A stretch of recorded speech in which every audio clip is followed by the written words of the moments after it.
Olá, bem-vindos a mais uma aula de Direito Civil das Obrigações. E hoje nós vamos falar do pagamento indireto. Está bem aqui, está escrito indireto. Pagamento indireto. Nós vamos ver que há várias modalidades de pagamento indireto previstas no Código Civil. Então nós vamos estudar as modalidades de pagamento indireto, está bem? Elas constam nos artigos 334 e seguintes do Código Civil. Hoje a gente vai fazer um recorte dos artigos mais importantes, porque esta matéria é muito vasta, está bem? Então vamos lá. Hoje a gente vai estudar a primeira modalidade, que é o pagamento em consignação. Na sequência, a gente vai ver o pagamento com subrogação. Pagamento com subrogação. Na sequência, a gente vai estudar a imputação do pagamento. Na sequência, a gente vai estudar a dação, tá? D-A-C cedilha A contínuo O em pagamento. Depois a gente vai estudar a novação. Na sequência, a compensação e a confusão, que são institutos diferentes, mas guardam um ponto em comum importante. E depois, muito brevemente, eu só vou mencionar a remissão. O que acontece aqui? Quando nós falamos em pagamento indireto, nós temos que, no mundo ideal, o devedor, na verdade, vou até aqui me valer aqui desse espaço do nosso quadro, o devedor, em um mundo ideal, ele faz o quê? Ele paga ao credor. Ele paga o quê? Dinheiro, ele paga um bem e assim por diante. Ele paga ele cumpre com a sua prestação perante o credor. Ele vai cumprir em tempo e lugar pactuados entre as partes. Ele vai pagar perante o credor, e regra geral, não perante o terceiro, não é verdade? Só que há várias situações em que isto acaba não se operando, está bem? Há várias situações em que isto acaba não se operando. Acontece um problema aqui, acontece algo que faz com que o pagamento não se dê dessa forma simples e direta. O pagamento se dá de maneira indireta. Está bem? A gente vai estudar as diversas modalidades. Olha só. Então vamos começar com a primeira modalidade de pagamento indireto, que é o pagamento em consignação. E aqui eu tenho que fazer uma distinção entre aquilo que vulgarmente é chamado de consignação, daquilo que representa o termo técnico jurídico de pagamento em consignação. Muitas vezes, no dia a dia, se fala, esse bem foi dado em consignação, quando a pessoa, por exemplo, quer encomendar refrigerantes para uma grande festa e não sabe quantos refrigerantes serão consumidos e não quer ficar com excesso de refrigerantes e assim por diante, mas também não quer que falta. Nesse tipo de situação é muito comum no comércio que a pessoa, então, receba, por exemplo, 300 frascos, 300 garrafas de refrigerante em consignação, ela vai consumir em sua festa 150, 200 refrigerantes e o restante é retornado para o respectivo credor. Isso é um contrato muito comum. Aqui no direito a gente não fala disso. A gente fala do pagamento em consignação, que vulgarmente é denominado de pagamento judicial. Tá? Vulgarmente denominado de pagamento judicial. E em que consiste isso? No pagamento em consignação, nós temos que, aqui, o nosso devedor, ele quer pagar para o credor a respectiva prestação, seja dinheiro, seja lá o que for. Só que o credor, seja lá por que motivo, o credor não quer receber essa prestação. Vamos supor que o credor não esteja emitindo o boleto para o devedor pagar a dívida, Vamos supor que o credor não forneça os dados de conta corrente. Vamos supor que o credor faça algo que até o direito coloca como ilícito, que é o negar-se a dar recibo de quitação. Ou então o credor esteja dizendo o seguinte: olha, você não tem que me pagar aquele valor, você achava que a dívida era de R$100, não, a dívida não é mais de R$100, a dívida é de R$200, sabe-se lá por que motivo. Nas hipóteses em que o credor, regra geral, se nega a receber o pagamento e o devedor ele quer pagar, o devedor pode se valer de uma estratégia. Qual que é? Realizar esse pagamento em consignação. Ou seja, aqui o devedor já não vai pagar para o credor. O devedor vai pagar em juízo. Tá? Ele vai pagar em juízo. Ele vai depositar judicialmente. Está bem? Ele vai depositar judicialmente. Então, nós temos no artigo 334, também no artigo 334, a ideia de que quando você não tem um pagamento sendo aceito, está bem? Sendo aceito, poder ser feito em juízo. Olha só, quando se fala de pagamento em consignação, é muito importante o disposto 335. A consignação tem lugar, se o credor não puder, sem justa causa, recusar o pagamento ou dar quitação da devida forma. Olha só, vamos supor que o credor, olha, não estou em condições de emitir o boleto, não estou em condições de dar o recibo e assim por diante, ele já incorre na hipótese do 3351. 2. Se o devedor não for nem mandar receber a coisa no lugar. Olha só, estamos falando de uma hipótese que não é mais de dinheiro, mas é um bem. Tem que receber este bem. Só que você não tem alguém para receber este bem. Você é o devedor de, por exemplo, bens perecíveis, você é devedor de, 100 quilos de carne, e o credor ele não está recebendo este bem. Mais uma modalidade de pagamento em consignação, em que você pode depositar em um outro lugar e notificar e assim por diante. Já vamos ver os detalhes. Se o credor for incapaz de receber, for desconhecido, vamos supor que aqui você seja devedor de uma empresa e você não consegue encontrar o representante, essa empresa está passando por uma cisão e você simplesmente não consegue mais localizar esse credor, mudou de endereço, assim por diante. Seja lá por que motivo, você, quando quer fazer o pagamento e não consegue, você pode, então, realizar o pagamento em juízo. Está bem? O que acontece aqui? Há um procedimento. E esse procedimento, está bem? Esse procedimento segue principalmente o disposto no nosso novo Código de Processo Civil, no novo CPC. Olha só, o tratamento dado aqui ao pagamento em consignação, ele é híbrido. Ele é regulado pelo Código Civil, artigo 335 e seguintes, mas também pelo novo CPC, no artigo 539. Está bem? 539. E em que consiste aí o pagamento em consignação? A pessoa vai se apresentar em juízo, está bem? Regra geral em juízo. E em juízo é aberta uma conta, por exemplo, está bem aberta uma conta para que a pessoa deposite valor, ou então judicialmente o juiz designa um lugar para que a pessoa receba o bem e assim por diante, está bem? O que acontece? Isto vinha a representar um ônus para o Poder Judiciário relativamente grande. Isso porque daí o Poder Judiciário tinha que abrir a conta, ter uma questão operacional um pouco mais complexa e assim por diante. E o que acontece? Surge também o fenômeno do pagamento em consignação extrajudicial. Está bem? O pagamento, então, ele pode ser judicial ou extrajudicial. Extrajudicial.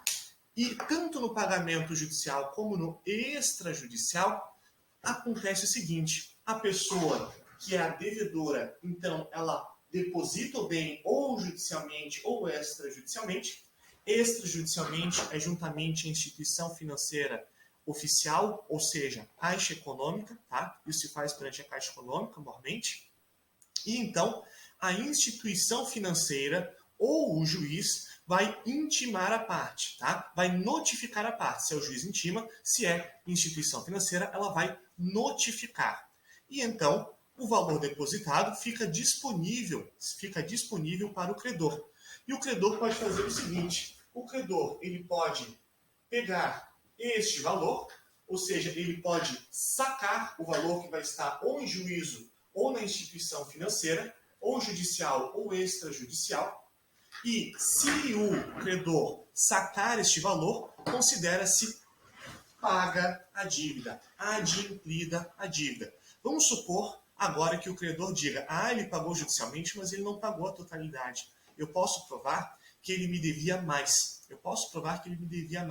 Nessa hipótese, o bem fica depositado, o valor fica depositado e as partes discutem judicialmente a respectiva questão. Vamos passar aqui para o próximo tópico. Então, vamos ver aqui a próxima modalidade de pagamento indireto, que é o pagamento com subrogação. A gente já estudou o pagamento com subrogação. Vamos só reforçar em que consiste esse pagamento em subrogação. Vamos supor, então, que nós tenhamos um credor, um credor,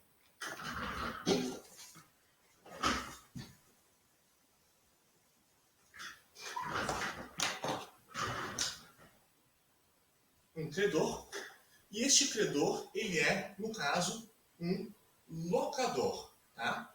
Um locador. E este credor, que é o locador, ele tem do outro lado do contrato, a outra parte vem a ser o devedor locatário.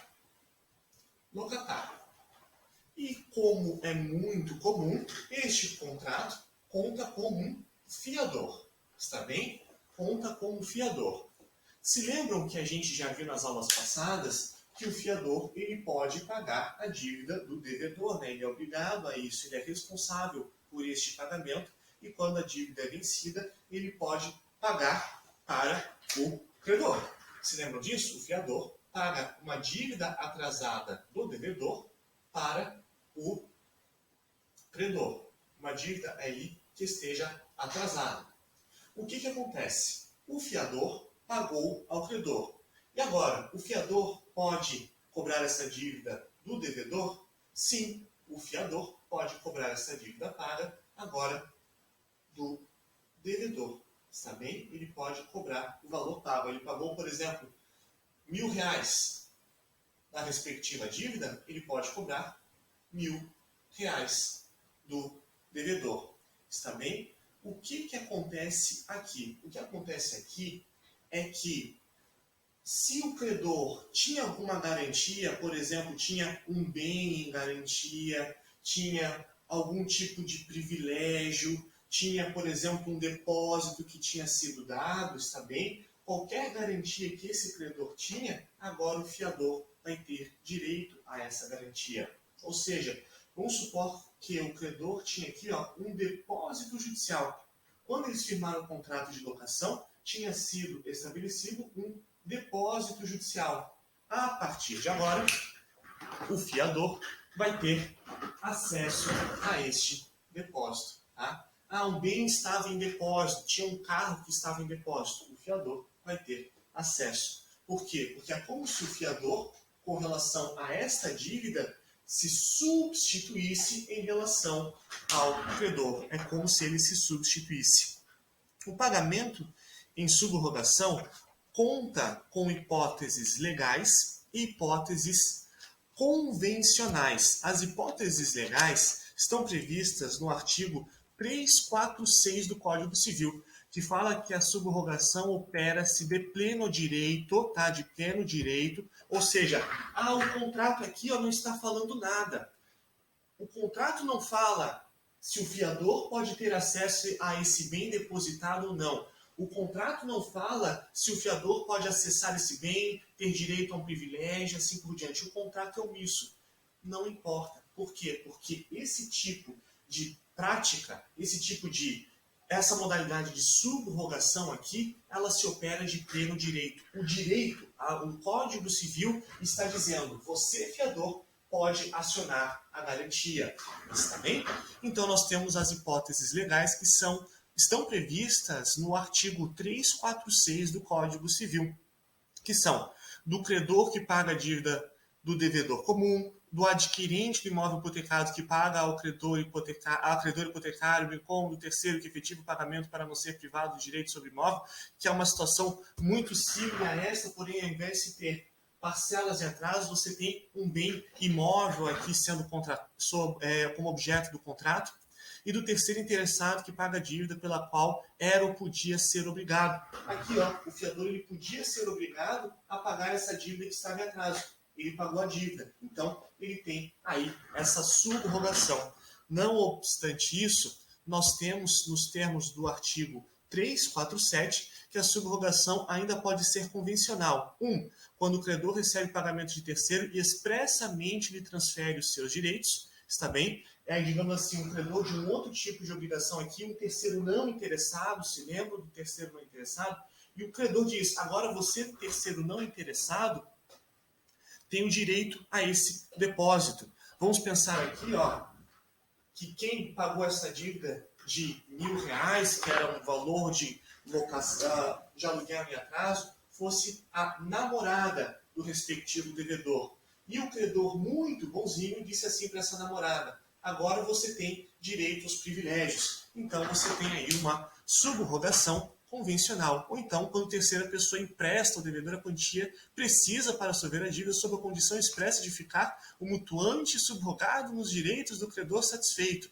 Ou seja, é uma hipótese ainda prevista da namorada, parecida com a da namorada, mas é quando ela diz assim, agora eu vou emprestar o dinheiro para pagamento desses aluguéis, e o credor diz que há a transferência dessa prerrogativa, que vem a ser o depósito. E só para constar, importante a redação do artigo 349. Isso que a gente está falando, essa questão da transferência dos direitos, dos privilégios, das garantias, estão previstas no 349. A subrogação transfere ao novo credor todos os direitos, ações, privilégios e garantias do primitivo em relação à dívida contra o devedor principal e os fiadores. Está bem? E os fiadores. Vamos supor que não fosse um fiador aqui, uma terceira pessoa, e essa pessoa aqui pagasse a dívida. Pode essa terceira pessoa acionar um eventual fiador? Sim, uma terceira pessoa, desde que expressamente pactuado, ela pode aí acionar esse respectivo fiador. E o que mais? Com relação ao pagamento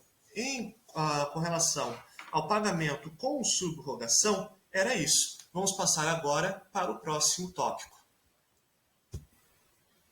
Na imputação do pagamento, nós temos uma situação em que você tem um devedor e um credor. Porém, aqui, na imputação do pagamento, se tem como pressuposto o seguinte, que você vai ter mais de uma dívida, ou seja, você vai ter um débito, mais um débito, e quantos débitos você possa ter aí entre as partes, ok? Então você tem vários débitos, você tem um débito e mais um débito. Olha só, isso é muito comum com relação às instituições financeiras, tá? Muito comum no âmbito das instituições financeiras. Olha só, muitas vezes um devedor, perante a sua respectiva instituição financeira, perante o seu respectivo banco, o devedor ele tem mais de uma dívida.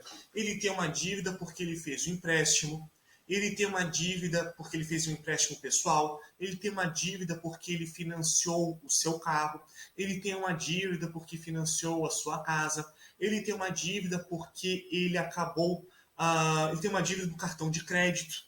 Olha só, é muito fácil nós encontrarmos situações em que o devedor possui mais de uma dívida. Não é verdade? Isso é muito comum, especialmente no Brasil, em que é recorrente o fenômeno do superendividamento, hiperendividamento, por vezes também referido. E olha só, Vamos supor que nesta situação nós tenhamos um devedor com dois tipos de dívida. Uma dívida aqui vai ser de cartão de crédito. Vamos dizer que essa dívida aqui, ó, a 01 é do cartão de crédito e a dívida 02 diz respeito a um empréstimo pessoal. Uma dívida de cartão de crédito e outra dívida é de empréstimo pessoal. Vamos supor que a primeira dívida do cartão de crédito é de R$1.000. E a dívida do empréstimo pessoal é uma dívida de R$2.000. E agora, vamos supor que o devedor faça aí um pagamento, tá? Um pagamento na conta do credor no valor de, por exemplo, R$1.000. E agora, qual dívida está sendo paga?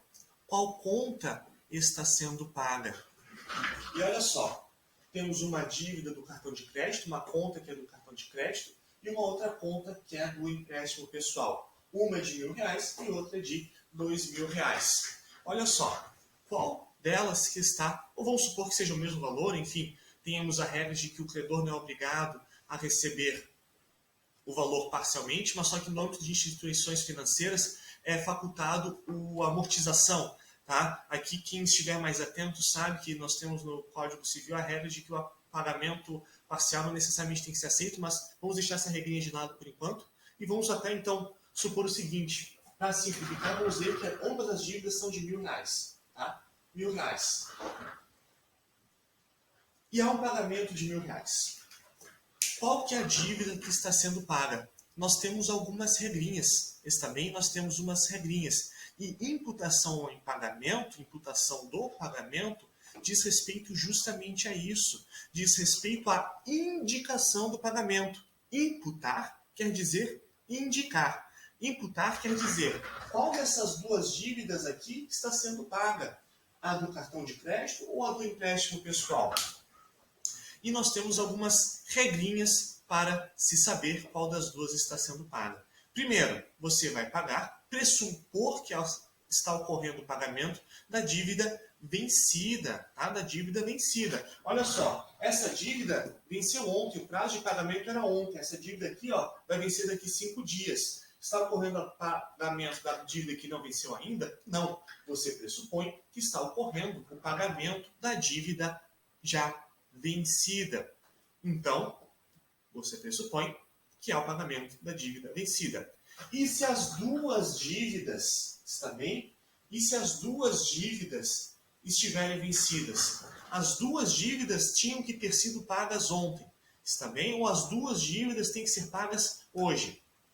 Esse pagamento aí representa qual das duas dívidas? Aí nós temos algumas regrinhas.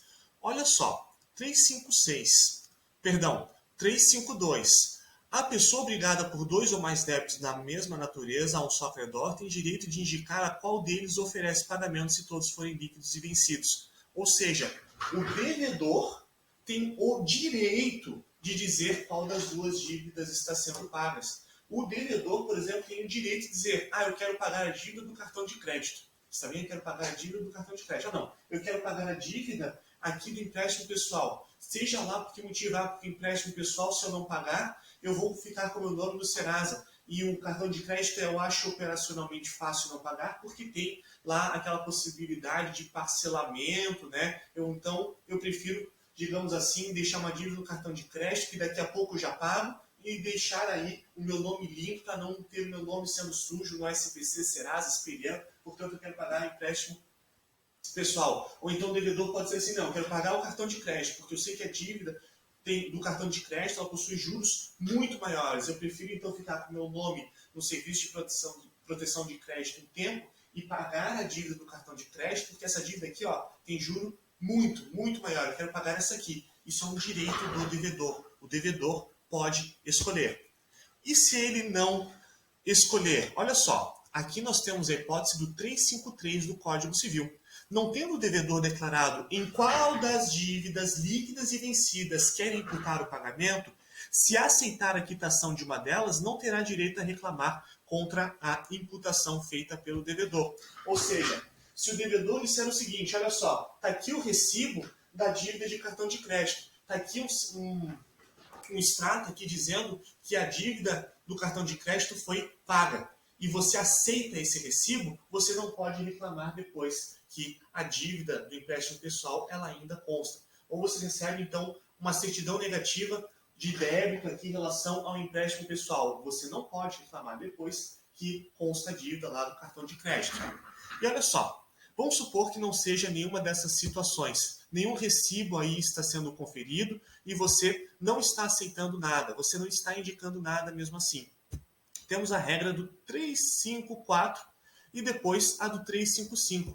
354 vai dizer o seguinte, não é exatamente essa situação, que você vai primeiro pagar a dívida que representava os juros. Ou seja, você tem uma dívida que é R$1.000, sendo que há R$50 de juros e você faz um pagamento de R$1.000, você pagou 1.000 referente a juros, faz parte da dívida. E esses 50 remanescentes representam o principal. Essa é uma regrinha do 354, mas o mais importante para a gente é o previsto no 355, que diz que se a quitação for omissa, tá, far-se-á sobre as dívidas líquidas e vencidas em primeiro lugar, ok? E se as dívidas forem todas líquidas e vencidas, como é esse nosso exemplo, em que ambas as dívidas são devidas hoje, olha só o que acontece. Acontece a parte final do 355, em que a imputação far-se-á na mais onerosa. A imputação far-se-á na mais onerosa. Olha só, a imputação far-se-á naquela que representa o maior ônus ao devedor. E olha só, vamos supor que uma dívida aqui tem um ônus muito grande. Essa aqui possui um ônus de juros muito elevado e uma multa muito grande. Se você não paga essa dívida 1, você tem uma multa de 10% mais 1% de juros ao mês. Se você não paga a dívida 2, a multa é de 5% e os juros são de 0,5% ao mês. Qual é mais onerosa? É a dívida 1. Né? É a dívida 1. A dívida mais onerosa vai ser considerada extinta, ou seja, paga, ou seja, adimplida. Visto isto, vamos passar para a próxima modalidade de pagamento indireto. Então, outra modalidade de pagamento indireto é a dação em pagamento. Este instituto está previsto no artigo 356 e seguintes do Código Civil. Em que consiste a dação em pagamento? Na dação em pagamento, nós tínhamos então um credor que deve para um devedor um tipo de bem, está bem? Algum tipo de bem, algum tipo de valor, está bem? Só que, vamos supor que pelo acaso do destino, o credor ele não esteja mais disposto a entregar este bem ou a pagar um valor. Né? Ele não quer mais saber de entregar o bem ou não quer entregar um valor. E olha só, vamos supor que o devedor ele veja essa situação do credor e pare e pense assim, pois é, de fato eu não sei se eu quero cobrar a dívida que ele tem comigo. Vamos pensar na seguinte situação. Vamos supor que o credor devesse uma moto, tá? Devesse uma moto para o devedor, tá? O devedor aí, ele merece, tem direito a uma moto do respectivo credor. Eis que, sabe-se lá por que motivo, o credor não quer mais entregar a moto, tá? O credor não quer mais entregar a moto, seja porque a moto quebrou, seja porque apareceu um comprador que quer muito aquela moto e está disposto a pagar um preço maior, e assim por diante. E vamos supor que agora esse credor ofereça, esse devedor, desculpa, olha só que não está atento, hein? Esse devedor, tá? Esse devedor não quer mais entregar a moto para o respectivo credor. O devedor não quer mais entregar a moto para o credor. Mas ele faz uma proposta. Eu tenho um carro, tá? Eu tenho um carro. O credor, ele é obrigado a aceitar um carro? Ele é obrigado a aceitar um carro? A gente já viu que não. Porque você não é obrigado a aceitar um bem mais valioso. Pelo princípio pacta sunt servanda, as partes estão adscritas ao negócio jurídico que elas celebraram e assim por diante. Mas o que acontece? O direito civil ele é muito elástico, ele se preocupa com o adimplemento das obrigações. Vamos supor que o credor esteja disposto a aceitar um carro no lugar da moto. E agora? O que acontece se o credor aceitar um carro no lugar da moto? O devedor, será que ele está cumprindo com a sua obrigação? Será que o devedor vai ter que pagar uma multa por inadimplemento, que é um tópico que a gente vai estudar em breve? E a resposta é não.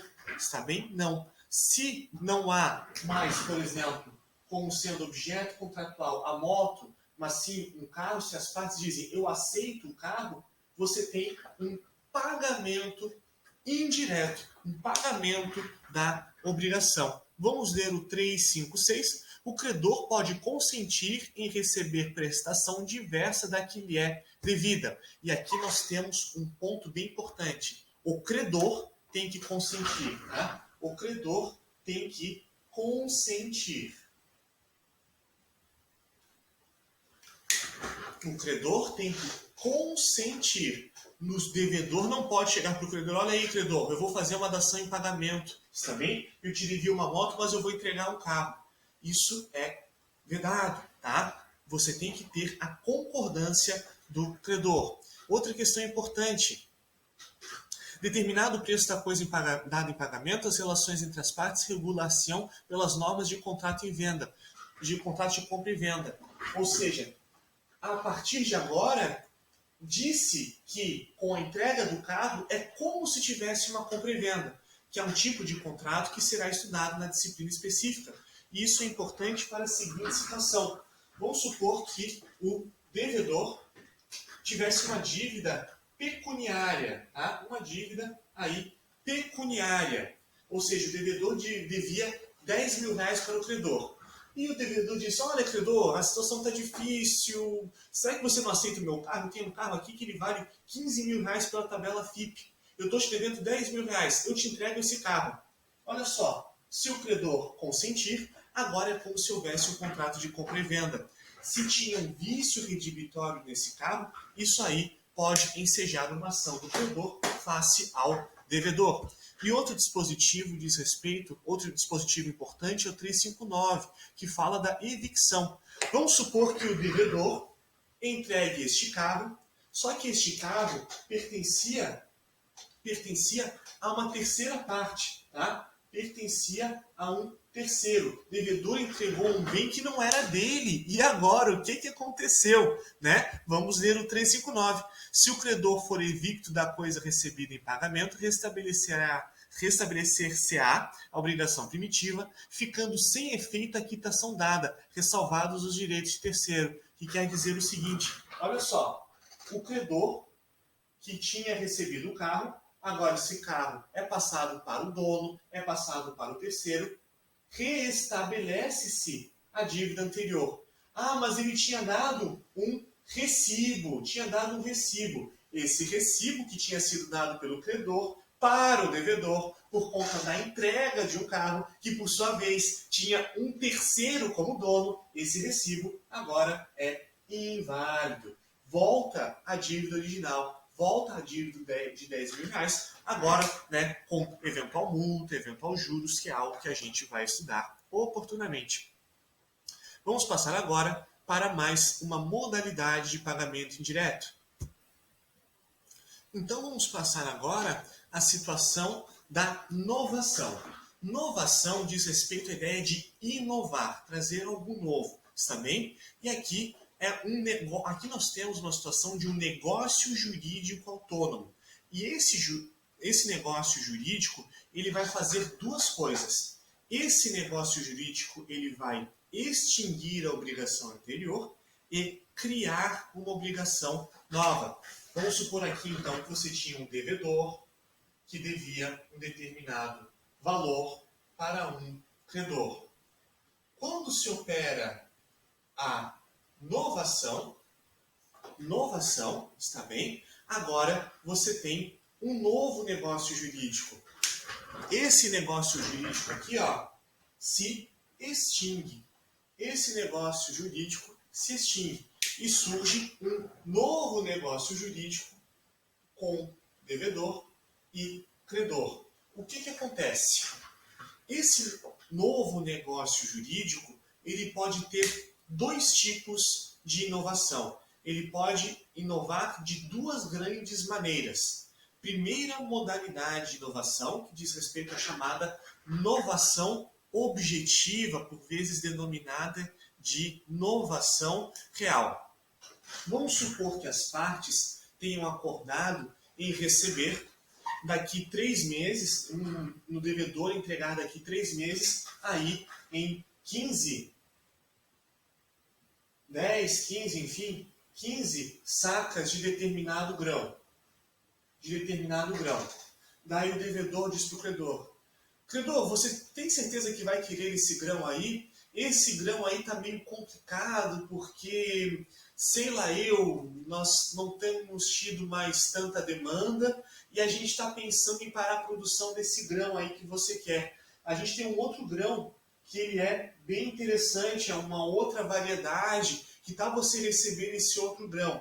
E olha só, vamos supor que o credor diga: esse outro grão é melhor? Sim, é melhor e é mais fácil para a gente vender para você esse grão, que a gente está produzindo esse novo grão aí, ele é bem melhor, ele tem uma produtividade melhor, ele é mais resistente, não dá fungos, é muito melhor do que esse outro grão que a gente vinha produzindo. E a gente está pensando em parar com a produção desse grão antigo, porque não vale a pena para a gente, já que tem esse novo. E o credor diz: olha, interessante, vamos então mudar esse nosso contrato. E aqui eu tenho o seguinte, tá? Vamos fazer uma distinção desde já com a dação em pagamentos, tá bem? Qual que é a diferença central? Na dação em pagamento, você mantinha a obrigação e no momento do adimplemento é que um objeto diverso era aceito.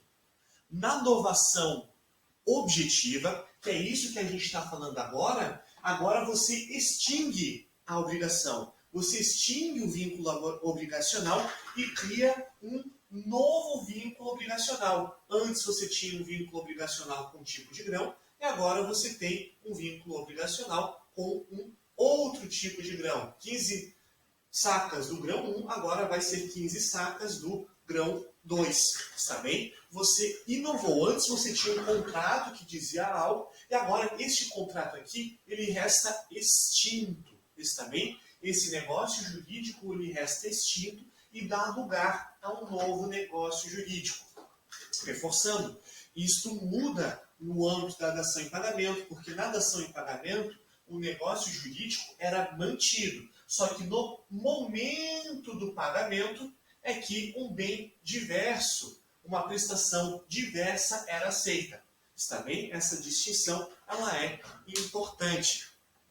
Outra questão é a seguinte: em que pese nós podemos ter uma novação em que o bem é alterado, antes era 15 sacas do grão 1, um tipo de soja, agora é 15 sacas do grão 2, um outro tipo de soja, ou antes era café arábica, agora vai ser um café robusta, sei lá eu que tipo de café. É possível você mudar o objeto de uma obrigação. Não obstante você poder mudar o objeto de uma obrigação, você tem um tipo de inovação que é denominado de novação subjetiva. Na novação subjetiva, você muda as partes, está bem? Na novação subjetiva, você muda as partes. Olha só, antes você tinha, nessa nossa obrigação aqui, um devedor 1 e um credor 1. Na novação subjetiva, uma das partes vai mudar, ou mesmo ambas, eventualmente, tá? Uma depois da outra. Mas o que acontece? Antes você tinha o devedor, depois um outro credor. Na novação subjetiva, você vai mudar uma das partes, tá? E aqui, não confundam com transmissão das obrigações, não confundam com cessão de crédito, não confundam com assunção de dívida, porque lá, na cessão de crédito e na assunção de dívida, você tinha uma obrigação sendo mantida, está bem? A obrigação, ela era mantida. Aqui não. Na novação subjetiva, as partes mudam. A obrigação como um todo muda e as partes agora são diferentes. Você pode ter um novo devedor e o mesmo credor, ou você pode ter o mesmo devedor e um novo credor. Vamos passar a um exemplo. Vamos supor que o devedor, tá, devia 15 sacas de um grão de soja para o credor. Onde essas sacas eram devidas em São Paulo. Também eram devidas em São Paulo. Só que o que acontece? Vamos supor que aqui, ó, nós tenhamos um devedor que, sabe-se lá por que motivo, não queira mais permanecer com esse contrato. As sacas dele estão sendo vendidas por um preço maior, ou então ele encontra outras oportunidades de negócio, e então o devedor contacta o credor e diz o seguinte: olha, você tem interesse ainda no recebimento das sacas de soja? E o credor diz: sim, tenho interesse. Olha só, vou ser bem sincero contigo. Eu queria parar de fazer contrato contigo porque 15 sacas de soja, para mim não está valendo a pena, tá? Para mim não está valendo a pena. Só que eu tenho um conhecido, tá, que ele vende a mesma saca de soja que eu vendo. Que tal a gente fazer uma inovação e agora esse meu conhecido vai passar a ser devedor da soja para você. Daí você vai receber a sua soja normalmente, esse conhecido é de confiança, está bem? E eu não tenho mais que entregar sojas para você, porque para mim não está valendo a pena deixar um caminhão para ir para São Paulo só para o seu estabelecimento. Para mim o operacional está muito difícil, eu não quero continuar com essa obrigação. Você se importa se a gente fizer uma inovação aqui? Vamos supor que o credor aceite. E aqui, ó, essa aceitação tem que ser inequívoca. Vamos ler o nosso Código Civil. 361. Não havendo ânimo de inovar, expresso ou tácito, mas inequívoco, a segunda obrigação confirma simplesmente a primeira. Está bem? Aqui, ó, quando você faz esse ato de extinguir uma obrigação para criar outra, ambas as partes têm que ter esse ânimo, têm que ter essa intenção bem clara, essa intenção tem que ser inequívoca, porque senão você está simplesmente confirmando nos atos negociais essa primeira obrigação. Mas vamos supor então que o credor ele esteja disposto a aceitar um novo devedor nessa relação. Olha só, um novo devedor vai passar a entregar as 15 sacas de soja. Isso é possível, temos uma novação subjetiva. Novação subjetiva. É só o devedor que pode mudar? Não, você também pode mudar o credor. Nós temos então como manter um devedor e mudar o credor. Olha só, o devedor precisa entregar agora 100 sacas de soja no Porto de Santos. Está bem?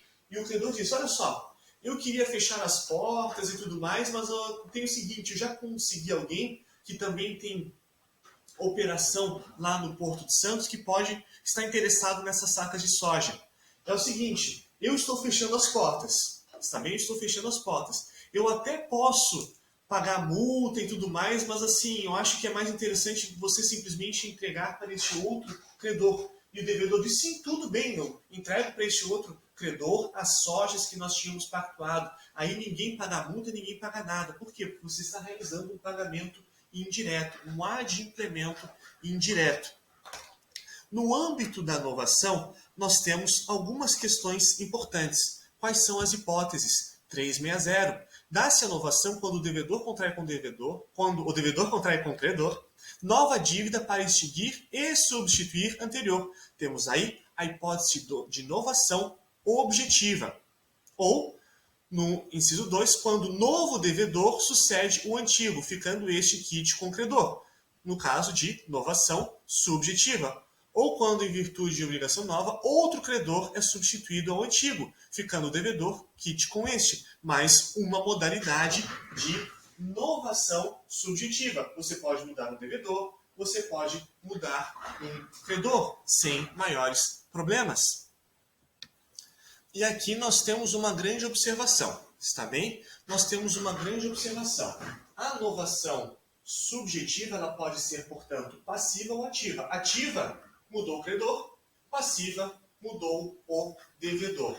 Vamos voltar à hipótese de novação subjetiva passiva, ou seja, quando você tem um novo devedor, mantido o credor. Essa novação ela pode ser por expromissão, tá? Expromissão ou delegação, está bem? Por expromissão ou por delegação. O que acontece? Na expromissão aplica-se o 362 do Código Civil, que diz que a novação por substituição de devedor, tá? Do devedor, pode ser efetuada independentemente do consentimento deste. Olha só, o credor pode dizer: ei, devedor, você não é mais o devedor. Olha só, o credor pode dizer: ei, você é devedor, você não é mais o devedor. Está extinta a obrigação. Aqui, ó, nós temos um novo devedor. Essa modalidade se dá por expromissão ou então por delegação. Na hipótese de delegação, há uma negociação das partes. É quando o devedor vai indicar o novo devedor. O devedor antigo indica o novo devedor. Ou seja, o devedor antigo, ele delega, tá? Quem vai ser o novo devedor. O devedor antigo aqui, ó, ele precisa do consentimento do credor. Você não pode sair delegando as suas obrigações. Já pensou, você diz o seguinte: olha só, eu me obrigo a te entregar um carro. Ah, tudo bem. E de repente você bate a minha porta e diz: ei, cadê o carro? Ah, não, eu deleguei essa obrigação lá para o João, agora o João é que vai entregar o carro para você, tudo bem? Não, nada disso. O devedor não pode sair delegando a obrigação, está bem? O devedor, para delegar, precisa do consentimento. Porém, o credor, tá? O credor não precisa do consentimento do respectivo devedor, está bem? Não é necessário esse consentimento. A mesma lógica se aplica mais ou menos lá na seção de crédito, tá? Que o credor tem alguns poderes, é mais ou menos a mesma lógica. Importante aqui com relação à novação, diz respeito ao artigo 364, um dos mais importantes, tá bem? A novação extingue os acessórios e garantias da dívida, sempre que não houver estipulação em contrário. Não aproveitará, contudo, ao credor ressalvar o penhor, a hipoteca, a anticrese, se os bens dados em garantia pertencerem a terceiro que não foi parte da novação. O que se tem é o seguinte: vamos supor que nessa antiga dívida você tinha um fiador, nessa antiga dívida você tinha um garantidor. Essa nova dívida, essa nova obrigação vai contar com o mesmo fiador? Vai contar com o mesmo garantidor? A resposta é regra geral, não. Regra geral, não se tem mais o mesmo garantidor, o mesmo fiador e assim por diante. Tá? Ah, mas e se as partes pactuarem? O fiador dessa primeira relação, ele aceitou ser fiador dessa nova relação. Daí tudo bem, mas isto deve restar expresso. Isto deve restar expresso. E a parte final traz aí uma exceção que não aproveitará, contudo, ao credor ressalvar o penhor, a hipoteca ou anticrese, se os bens dados em garantia pertencerem a terceiro que não foi parte na novação. Ou seja, não aproveitará ao credor, tá? Você dizer o seguinte: olha só, o credor já tinha uma anticrese no bem, tinha algum tipo de restrição, o credor não poderá se aproveitar disso. Está sendo expresso nesse sentido respectivo dispositivo. Então, o mais importante com relação à novação é isso. Vamos prosseguir agora. Prosseguindo agora, vamos passar a análise do Instituto da Compensação, está bem? Vamos analisar agora a compensação. Em que consiste a compensação? Trata-se de mais de uma modalidade de pagamento indireto em que se opera um fato jurídico, está bem? Aqui acontece algo. A doutrina vai dizer que há um fato que faz com que a obrigação seja adimplida, está bem? A obrigação é adimplida através de um fato que surge neste âmbito obrigacional, está bem? E em que consiste a compensação? A compensação, ela está disciplinada nos artigos 368 e seguintes do Código Civil. E o que fala o 368? 368 vai dizer o seguinte: que se duas pessoas forem ao mesmo tempo credor e devedor uma da outra, as duas obrigações extinguem-se até onde se compensarem. Vamos pensar no seguinte: A deve, vamos supor, R$ 1.000, está bem? R$ 1.000 para B. Vamos supor agora que A deve R$ 1.000 para B, só que A vende para B uma moto, tá? Vende para B uma moto. Vende, entrega para B uma moto, um bem qualquer, enfim. E essa moto tem o valor de R$ 5.000 e o mais importante que isso, o negócio das partes, o negócio celebrado entre as partes era no sentido de que essa moto valeria R$ 5.000. Está bem?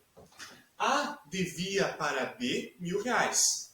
A vende para B uma moto e o valor dessa compra e venda era de R$ 5.000. Eu pergunto, quanto B deve pagar para A? Será que nós temos que fazer assim, olha, B vai pagar R$ 5.000 para A e agora R$ 1.000 A vai pagar para B? É isso que acontece? Não, porque agora esse negócio que tinha como valor R$ 5.000 e com isso surge um débito por parte de B sobre A de R$ 5.000, com isso opera-se uma compensação, de modo que agora o valor da dívida não é mais de R$ 5.000, mas sim de R$ 4.000. E olha só que interessante, esse fenômeno, este fato jurídico se opera de pleno direito. Não precisa que as partes disponham nada a respeito. Basta que A esteja devendo algo para B e A passe a ser credora de B, ou seja, da outra parte, para que ocorra uma compensação. Está bem? E não se esqueçam de ficarem atentos à parte final do dispositivo, que é até onde se compensarem. Vamos supor o seguinte: a André devia para Bartolomeu R$ 1.000 e Bartolomeu deve agora para A R$ 5.000. Vamos fazer o seguinte: está tudo adimplido, ninguém deve nada para ninguém. Já pensou que fácil seria? Não é assim que funciona. É na medida, tá? Na medida dos respectivos valores. Antônio devia para Bartolomeu R$ 1.000 e Bartolomeu, em função dessa compra e venda, devia para A R$ 5.000. No momento em que Bartolomeu deve R$ 5.000, esses R$ 5.000 já não são devidos. São devidos R$ 4.000. Está bem? E outra questão. Aqui, como requisito da compensação, nós temos que as partes têm que ser as mesmas. Está bem? E o valor das prestações tem que ser os mesmos. A natureza das obrigações tem que ser as mesmas. Ou seja, antes A devia para B R$ 1.000 em dinheiro, em espécie. Agora B deve para A R$ 5.000 em dinheiro, em espécie. Um devia 1.000, outro devia 5. Agora o outro não deve mais 5, deve então somente 4. Por quê? As obrigações tinham a mesma natureza, tinham a mesma natureza jurídica, a mesma espécie. Isso é um requisito fundamental, está bem? Requisito fundamental. Outra questão. Isto se opera entre as partes, está bem? Isso se opera entre as partes da respectiva obrigação. Agora eu vou dar o seguinte exemplo para os senhores. Vamos mudar aqui, ó. Vamos mudar um pouquinho. Vamos mudar um pouquinho e vocês vão refletir se há compensação ou não. A continua devendo R$ 1.000 para B. Só que B deve R$ 1.000 para C. E C, por sua vez, também deve R$ 1.000 para A. Está bem? Agora nós temos aqui as três partes. A deve R$ 1.000 para B, B deve R$ 1.000 para C e C deve R$ 1.000 para A. Eu pergunto, A vai ter que entregar R$ 1.000 para B, não vai? Sim, vai ter que entregar R$ 1.000 para B. B vai pegar R$ 1.000 e vai entregar para C, não vai? Vai pegar R$1.000 e vai entregar para C. E C vai ter que entregar R$1.000 para A, não vai? Sim, vai ter que entregar para A. O dinheiro vai circular. O dinheiro vai sair de A, vai para o B, vai passar para o C e vai voltar para o A. Os mesmos R$1.000. Eu pergunto, opera-se compensação? Nessa hipótese aqui, ó, o A vai receber os mesmos R$1.000 que ele ia entregar. Opera-se a compensação?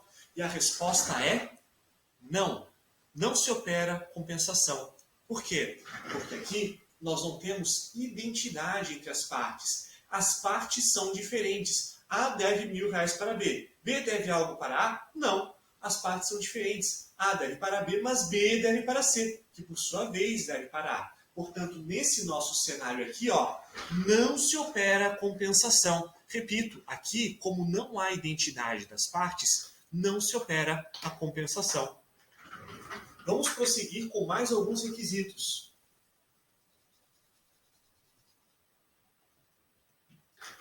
A continua devendo R$1.000 para B.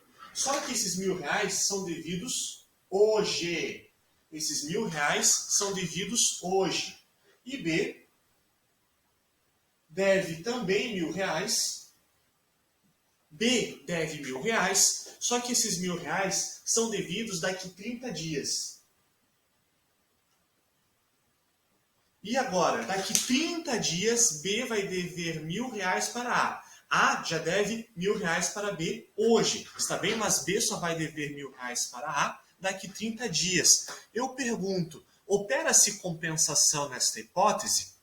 E a resposta está aqui no nosso Código Civil, no artigo 369, que diz o seguinte: a compensação efetua-se entre dívidas líquidas vencidas e coisas fungíveis.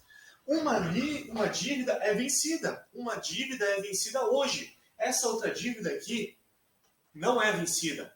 Portanto, se uma dívida é devida hoje e a outra é só daqui 30 dias, não se opera a compensação. Está bem? Não se opera a compensação. Temos aí o requisito da liquidez e exigibilidade. A doutrina vai falar liquidez e exigibilidade.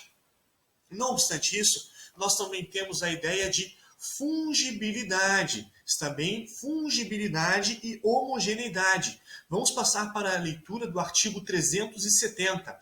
Embora sejam do mesmo gênero as coisas fungíveis, objeto das duas prestações, não se compensarão, verificando-se que diferem na qualidade quando especificada no contrato. Aqui a gente vai ver mais uma exceção, em que a compensação ela não vai se operar.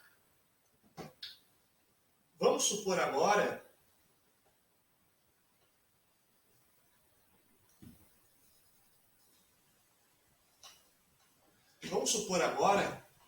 está bem, que A deva para B uma saca de café, está bem? Uma saca de café. E B, por sua vez, deve para A também uma saca de café. Eu pergunto, ambas as sacas de café devem ser entregues hoje, portanto as dívidas são vencidas, são exigíveis, está bem? Eu pergunto, um deve uma saca de café e o outro deve outra saca de café. Opera-se compensação? E aqui a resposta é depende. A resposta é depende. Porque se um dever um tipo de saca de café, é um café tipo robusta, que tem um valor de mercado, e o outro deve um tipo de café arábica, com um tipo de qualidade, não há compensação. Está bem? A questão aqui é depende. O bem devido por A, ele é fungível em relação ao B devido ou bem devido por B? O bem devido por Antônio é da mesma qualidade e natureza que o bem devido por Antônio para A? E agora, se forem da mesma natureza, se forem ambos os sacos de café arábica tipo A, compensa. Se for da mesma natureza. Porém, se não for da mesma natureza, não compensa. Está bem? Não compensa. O que mais é importante de nós vermos acerca do Instituto da Compensação? Está bem? Com relação ao Instituto, eu só queria ver mais algumas questõezinhas previstas no artigo 371, que é bem importante. Tá? 371 é importante e na sequência o 373. 371. O devedor somente pode o devedor somente pode compensar com o credor o que este lhe dever, mas o fiador pode compensar sua dívida com a de seu credor ao afiançado. Está bem? Olha só, quando você tem diferentes partes no negócio aqui, ó, e uma delas for o credor, o fiador, está bem? Ele pode compensar a sua dívida com o afiançado. O fiador pode compensar a sua dívida com a de seu credor, ao afiançado. Ou seja, deixa eu limpar aqui. Só um instantinho.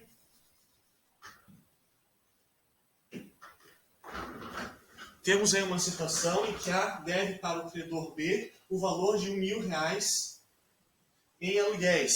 Está bem? A deve para B.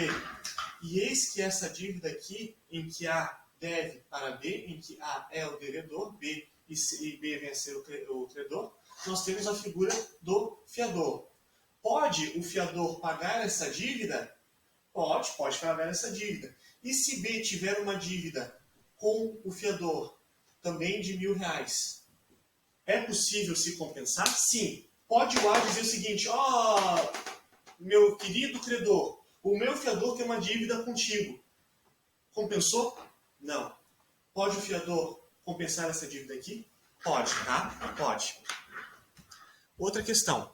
373. E o 373 é bem importante, porque diz respeito a situações em que não se opera a compensação. Está bem? Situações em que não se opera a compensação.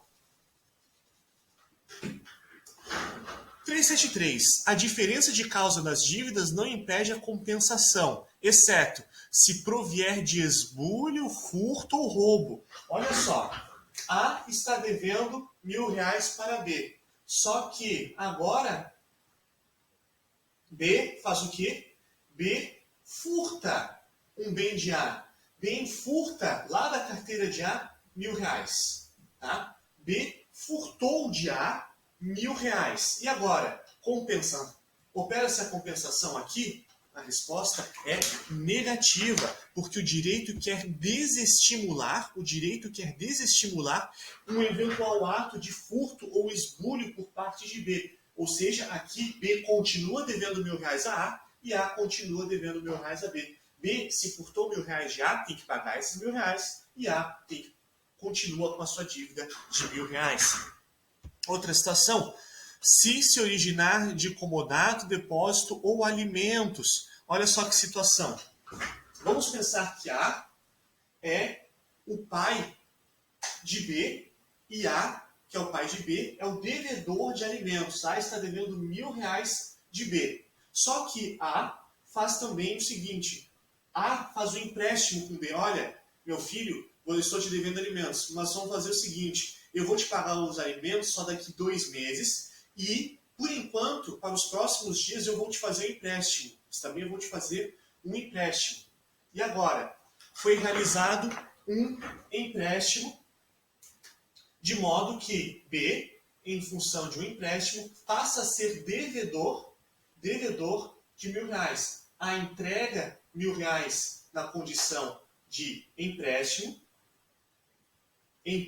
a entrega R$1.000 na condição de empréstimo, e B passa a ser devedor de R$1.000 na condição deste empréstimo. Aquela dívida de alimentos que havia antes, ela persiste? Sim, ela persiste. Está bem?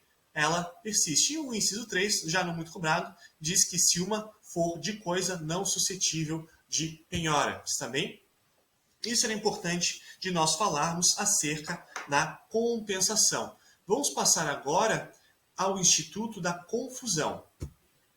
Então, o que acontece no âmbito da confusão é o seguinte, é quando determinada pessoa, determinada parte, ela é devedora, está bem? Porém, a partir de agora, essa parte se confunde com a sua devedora. O credor e o devedor se confundem, está bem? O credor e o devedor se confundem. é algo de difícil visualização prática, está bem? Difícil visualização prática. O que acontece? São poucos os exemplos, mas tem um exemplo que é dado por doutrina, um exemplo hipotético seria o seguinte: vamos supor que A esteja devendo para B um valor de 1 milhão. Tá? A está devendo para B, essa empresa aqui está devendo para B, o valor de 1 milhão. Seja lá porque tinha um contrato, seja lá porque não causou um dano, enfim, seja lá por que motivo. E olha só, esta empresa, a empresa A, ela é adquirida pela empresa B. Ou seja, você tem aqui uma fusão. Você pode ter uma aquisição, é possível se ter uma aquisição, mas você tem aqui uma fusão. Agora você tem uma nova empresa. Você não tem mais a empresa A, você não tem mais a empresa B, você tem a empresa C. Tá? Você tem uma única empresa, a empresa C. Essa empresa C, ela vai ser devedora de 1 milhão para si mesma. Isso é possível? Não. Aqui nós temos um fato jurídico novamente. Tanto na compensação como na confusão, nós temos a ocorrência de fatos jurídicos, ou seja, é algo que se opera de pleno direito, está bem? Ninguém precisa notificar ninguém, é algo que acontece, está bem? Não é um negócio jurídico como ocorre lá com a novação, é um fato, tá? E ocorrendo esse fato, adimple-se a obrigação. Este processo pode se dar total ou parcialmente, e diz o seguinte, 381 extingue-se a obrigação desde que na mesma pessoa se confundam as qualidades de credor e devedor. Olha só, a parte passa a ser credora e devedora de si mesma. Artigo seguinte, a confusão pode verificar-se a respeito de toda a dívida ou só parte dela, ou seja, seria possível uma confusão parcial, ou seja, se tivesse tido uma cessão de crédito, aquela outra parte não poderia prejudicar terceiro. E não menos importante, o artigo 384. Cessando a confusão, para logo se restabelece com todos os seus acessórios a obrigação anterior. Olha só, os senhores vão ver no âmbito do direito econômico, tá, que acontece algumas hipóteses em que o negócio de fusão, a fusão empresarial, ela tem que ser desfeita. Olha só, tinha sido realizado um negócio jurídico que acarretou com desfazimento da empresa A, desfazimento da empresa B e tinha gerado, através de uma fusão, a empresa C. Só que esse negócio aqui da fusão, ele não deu certo. A título de exemplo, porque o CAD, tá? O CAD, essa autarquia que tutela a concorrência, disse, essa empresa aqui, não pode se fundir. Essa empresa não pode deter essa parcela de mercado. Essa empresa C, se ela for criada, se a empresa A e a empresa B se fundirem uma com a outra, essa empresa aqui, a empresa C, vai deter 80% da dominação do mercado relevante. Portanto, o CAD diz o seguinte, olha, CAD, uma autarquia relacionada ao direito econômico, proteção de mercados, diz o seguinte, essa fusão deve ser desfeita. Não existe mais empresa C. Desfeita a fusão, o que acontece? Retorna a dívida como era antes, com o credor A e o credor B. Retorna a dívida de 1 milhão. E se tinha garantia, se tinha depósito em garantia, se tinha qualquer tipo de garante, tudo retorna. Tinha um fiador? Retorna. Está bem? Isso é simples e não se esqueçam. Tanto na compensação como na confusão, há fatos, está bem? Há fatos que se operam de pleno direito. Ninguém precisa intimar ninguém, está bem? Ninguém precisa se comunicar com a outra parte. Vamos passar agora para o último instituto, que é o da remissão. Vamos então ver agora o último instituto da nossa aula, que é o da remissão. Aí, última possibilidade de pagamento indireto. Na remissão, você tem um perdão de dívida, está bem? A remissão representa um perdão de dívida. E olha só que ponto importante. Na remissão de dívida, o perdão ele deve ser aceito, está bem? Na remissão de dívida, aplica-se o disposto no artigo 385 do Código Civil. A remissão de dívida aceita pelo devedor extingue a obrigação, mas sem prejuízo de terceiro. Ou seja, se um terceiro tinha interesse que uma determinada parte tivesse dinheiro para pagar, eventuais atos de perdão de dívida, remissão de dívida, podem ser considerados anuláveis, tá? Anuláveis. Exemplos clássicos são os atos de remissão de dívida, ou seja, perdão, que vêm a afetar os credores no âmbito de processos de recuperação judicial, falência, tá? Âmbito de fraude e execução. Os atos de remissão, está bem, não podem afetar terceiro. Se você está devendo na praça, tá? Você é uma empresa que está devendo para vários credores, vários bancos, você não pode sair perdoando os seus credores, os seus devedores, tá? Se você está devendo, você então tem que ter uma sustentabilidade econômico-financeira, sob pena de desfazimento do negócio jurídico de remissão. E qual que é o ponto mais importante? Aí ainda no âmbito do 385, é que a remissão, ela demanda, tá? Ela demanda concordância. Olha só, se o devedor ele não quiser aceitar a remissão, ele não precisa. Vamos supor que o devedor seja uma pessoa orgulhosa, ele faz questão de pagar, tá? Ele quer sim pagar, porque ele quer dizer que sempre pagou todas as suas dívidas para todo mundo. Se o devedor não aceita pagar, está bem? Não há remissão de dívidas. Ponto importante. Artigo 387. A restituição voluntária do objeto empenhado prova a renúncia do credor à garantia real, não a extinção da dívida. É a seguinte situação, está bem? Vamos ver a seguinte situação. Você é o devedor de determinado credor. E você é o devedor de, por exemplo, R$100, tá? R$100. E você entregou para o devedor, como garantia desses R$100, um bem, uma bolsa, tá? Uma bolsa, uma mochila, tá? Uma bolsa, enfim. Algo em torno de R$100. Olha só, você está devendo R$100 para o credor daqui 30 dias. Só que você precisa dessa bolsa hoje, porque essa bolsa vai te ajudar a ir a um determinado lugar, enfim, você precisa dessa bolsa que você tinha entregue. O credor bonzinho entrega essa bolsa de volta para você. Eu pergunto, continua a dívida de R$100? O credor ele foi bonzinho e ele devolveu o bem dado em garantia. Ele perdoou a dívida? A resposta é não. Tá? A resposta é não. Nos termos do 387, a restituição voluntária do objeto empenhado prova a renúncia do credor à garantia real. Ou seja, o credor ele já não tem direito a esta bolsa enquanto garantia. Tá? Ele não pode pedir essa bolsa de volta para eventualmente vendê-la e suprir a dívida. Porém, permanece a dívida de R$100.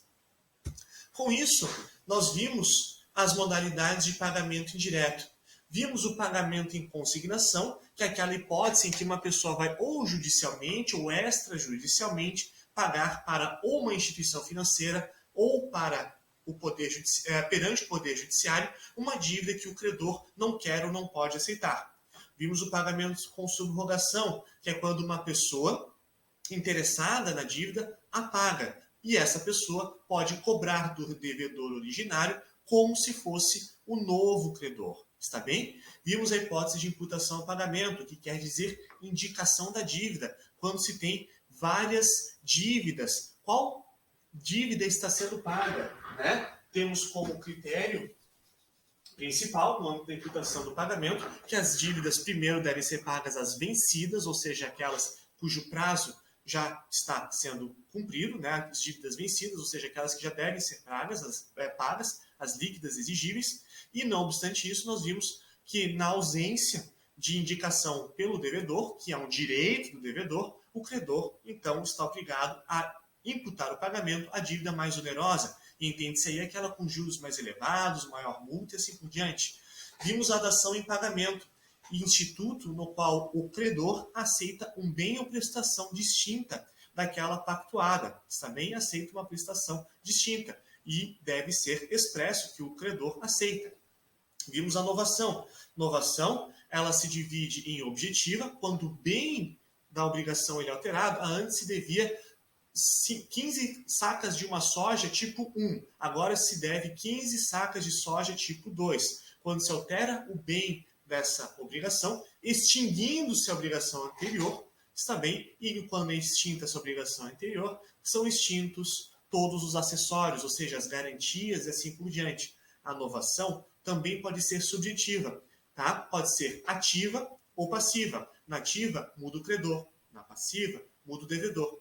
E a novação subjetiva passiva se subclassifica em dois grandes grupos, a por delegação e a por expromissão. Na delegação, o devedor indica um novo devedor, o devedor antigo indica um novo devedor e o credor vai aceitá-lo. E na expromissão, o credor vai dizer quem é o novo devedor e não precisa da aceitação do antigo devedor.